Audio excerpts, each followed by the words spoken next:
Zenith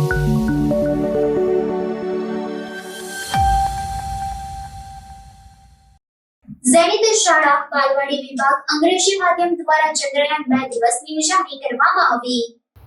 zenith સ્કૂલમાં KG સેક્શનમાં ચંદ્રયાન 2 દિવસ ઉજવાયો હતો, જેમાં બાળકોને ચંદ્રયાન 2 વિશે માહિતી આપવામાં આવી હતી।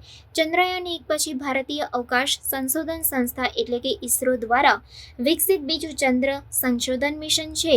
22 જુલાઈ 2019ના રોજ GSLV માર્ક 3M1 દ્વારા 9 કલાક 13 મિનિટ 12 સેકન્ડ યુટીસી પર આંધ્રપ્રદેશના સતીશ ધવન સ્પેસ સેન્ટર ખાતે બીજા લોન્ચ પેડ પરથી ચંદ્ર પરના તેના મિશન પર અવકાશયાનને લોન્ચ કરવામાં આવ્યું હતું। લેન્ડર અને રોવર 6 સપ્ટેમ્બર 2019ના રોજ લગભગ 70 અંશ દક્ષિણના અક્ષાંશ પર દક્ષિણ ધ્રુવીય પ્રદેશમાં ચંદ્રની નજીકની બાજુએ ઉતરાણ કરવાના હતા અને એ ચંદ્ર દિવસ માટે વૈજ્ઞાનિક પ્રયોગો હાથ ધરવાના હતા, જે લગભગ પૃથ્વીના 2 અઠવાડિયા જેટલો હશે।